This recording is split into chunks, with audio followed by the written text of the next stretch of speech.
السلام علیکم ورحمۃ اللہ وبرکاتہ۔ بسم اللہ الرحمن الرحیم، نحمدہ ونصلی علی رسولہ الکریم، اما بعد۔ تیسری 6 صفات میں چوتھی صفت اکرام مسلم ہے۔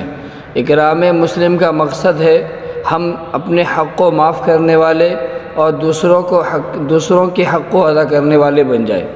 اکرام مسلم کا مقصد ہے اخلاق نبوی، نبی والا اخلاق ہمارے اندر آ جائے، یہ اکرام مسلم کا مقصد ہے۔ اکرام کا تعلق مسلمانوں سے ہے اور اخلاق کا تعلق غیروں سے ہے۔ اخلاق عام ہے، اکرام خاص ہے۔ اکرام کا تعلق مسلمانوں سے ہے، ایمان والوں سے ہے، اور اخلاق کا تعلق غیروں سے ہے۔ کیا مطلب ہے کہ اخلاق کو جتنا عام کیا جائے گا اپنوں میں غیروں میں، اتنا اسلام عام ہوگا۔ محمد عربی صلی اللہ علیہ وسلم نے فتح مکے کے موقع پر اپنے اخلاق کو جب عام کیا تھا تو اسلام بہت زور و شور سے پھیلا۔ فتح مکہ سے پہلے خوب محنت ہوئی، خوب اللہ کے راستے میں نکلا گیا، خوب جہاد ہوا، خوب محنت ہوئی ہے، مگر جتنا اسلام فتح مکہ کے موقع پہ اور فتح مکہ کے بعد پھیلا ہے اس سے پہلے نہیں پھیلا، کیونکہ اللہ کے نبی صلی اللہ علیہ وسلم فتح مکہ کے موقع پہ اپنے اخلاق کو عام کر دیا۔ جنہوں نے ستایا تھا، جنہوں نے تکلیف دی، جنہوں نے آپ کو مکے سے نکال دیا، سب کو آپ نے معاف کر دیا، سب نے آپ کو معاف کر دیا۔ ہندا کو آپ نے معاف کر دیا، حبشی کو آپ نے معاف کر دیا، سب کو آپ نے معاف کر دیا۔ رسول اللہ صلی اللہ علیہ وسلم نے سب کو معاف کر دیا، اپنے اخلاق کو عام کیا تو اسلام خوب زور و شور سے پھیلا۔ علماء فرماتے ہیں کہ جب مسلمانوں کے اخلاق صحیح تھا تو 2 بڑے فائدے ہوتے تھے۔ ایک تو غیروں کا اسلام میں آنے کا دروازہ کھلا ہوا تھا، اور مسلمان اکٹھے تھے پوری دنیا میں۔ جب سے مسلمانوں کا اخلاق بگڑا تو 2 بڑے نقصان ہونے لگے۔ ایک تو غیروں کا اسلام میں آنے کا دروازہ بند ہو گیا، اور مسلمان بکھر گئے، مسلمان بٹ گئے، فرقے میں بٹ گئے، منتشر ہو گئے، تو 2 بڑے نقصان ہونے لگے۔ تو اس لیے ہمیں بھی چاہیے کہ ہم بھی اپنے اخلاق کو درست کریں، نبی صلی اللہ علیہ وسلم والا اخلاق ہمارا ہو جائے۔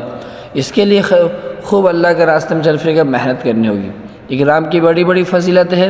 اللہ کے نبی صلی اللہ علیہ وسلم نے فرمایا، مسلمان وہ ہے کہ جس کے ہاتھ اور جس کے زبان سے دوسرا مسلمان محفوظ رہے۔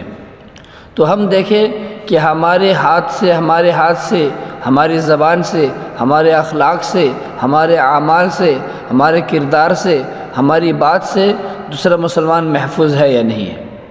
تو دوستو بزرگوں، ہمیں اپنے اخلاق کو عام کرنا ہوگا۔ ہمیں اللہ کے راستے میں، اللہ کے بندوں میں چل پھر کر خوب اکرام کی دعوت دینی ہوگی، اکرام کی فضیلت بولنی ہوگی، نبی والا اخلاق کو بولنا ہوگا، صحابہ کی سیرت کو بولنا ہوگا۔ اس سے دوستو بزرگوں ہمارے اندر ہم اکرام کرنے والے بنیں گے۔ اللہ کے نبی صلی اللہ علیہ وسلم نے فرمایا کہ جس نے ہمارے بڑوں کا اکرام نہیں کیا، ہمارے چھوٹوں پر شفقت نہیں کی، اور ہمارے علماء دین کی قدر نہیں کی، وہ ہم میں سے نہیں ہے۔ تو دوستو بزرگوں، ہم وہ علماء دین کی قدر کرنے والے بنے، اپنے بڑوں کے اکرام کرنے والے بنے، اپنے چھوٹوں پر شفقت کرنے والے بنے۔ بڑوں کو دیکھے جو ہم سے عمر میں بڑے ہیں، ہم یہ خیال کریں کہ ان کی نیکی کتنی زیادہ ہے۔ میری کم عمر ہے، ان کی زیادہ عمر ہے، تو ان کی نیکی بھی زیادہ ہے۔ چھوٹوں پر جب ہماری نظر پڑے، چھوٹوں کو دیکھے جو ہم سے چھوٹے ہیں، تو اس پر ہماری نظر ہو، ہم یہ کہیں کہ یہ مجھ سے چھوٹا ہے، اس کا گناہ کتنا کم ہے، میں اس سے عمر میں بڑا ہوں، میرا گناہ کتنا زیادہ ہے، یہ چھوٹا ہے، اس کا گناہ کتنا کم ہے۔ اس لیے یہ عملی مشق ہے۔ ایمان والے کو ایمان کی نگاہ سے دیکھنا، نہ کہ اعمال کی نگاہ سے دیکھنا۔ چور کو چوری کی نیت سے نہیں دیکھنا، بلکہ ایمان والے کی نگاہ سے دیکھنا۔ گنہگار کو گناہ کی نگاہ سے نہیں دیکھنا، بلکہ ایمان کی نگاہ سے دیکھنا۔ جی، ایمان کے ایک ایمان والا اللہ کے نزدیک ساتوں آسمان ساتوں زمین سے قیمتی ہے۔ تو یہ اکرام کا عملی مشق ہے۔ اکرام کا عملی مشق کیا ہے؟ ایمان والے بھائی کو ایمان کی نگاہ سے دیکھنا، ہر ایمان والے کو ایمان کی نگاہ سے دیکھنا، نہ کہ اعمال کی نگاہ سے دیکھنا۔ اپنے اخلاق کو عام کرنا۔ اللہ کے نبی صلی اللہ علیہ وسلم نے صحابہ سے فرمایا، تم جانتے ہو مفلس کون ہے؟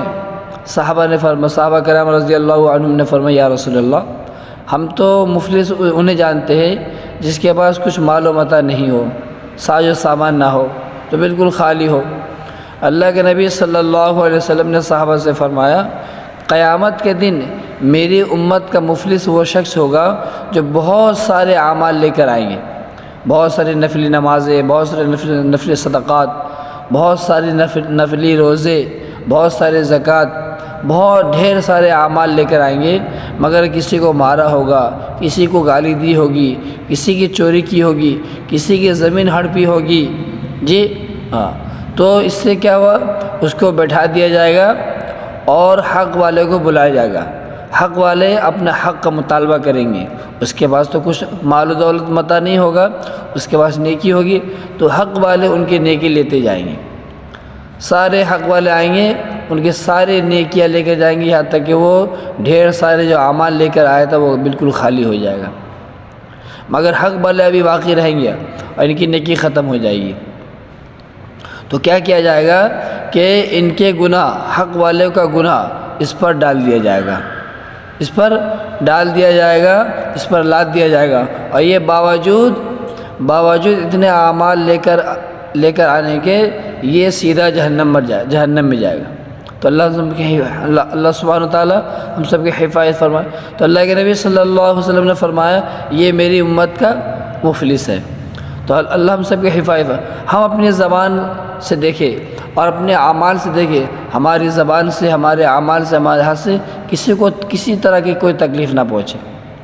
اکرام، اللہ کے راستے میں، اللہ کے بندوں میں چل پھر کر اکرام کی عملی مشق کرے، اکرام کا مشق کرے۔ جی، گرمی کے موسم میں ہم پنکھے کے نیچے نہ سوئے، ہمارے بھائی سو جائے۔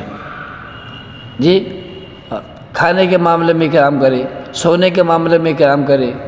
جی، اسی طرح کسی بھی چیز ہم کہہ رہے اندر خدمت کا جذبہ ہو اور خدمت کی فکر ہو تو ہم اکرام کرنے والے بنے، اللہ کے نبی صلی اللہ علیہ وسلم والا اخلاق ہمارے اندر آ جائے۔ اس کے لیے خوب اللہ کے راستے میں چل پھر کے محنت کرنی ہوگی، دعوت دینی ہوگی، عملی مشق کرنا ہوگا، اور کیا کرنا ہوگا؟ اللہ سے رو رو کے خوب اخلاق کو مانگے، اخلاق نبوی کو مانگے، نبی والا اخلاق کو مانگے، اچھی سیرت کو مانگے، اخلاق حمیدہ ہمارے اندر آ جائے، اخلاق رذیلہ، برے اخلاق ہمارے اندر سے نکل جائے۔ اس کے لیے کیا کرنا ہوگا؟ خوب اللہ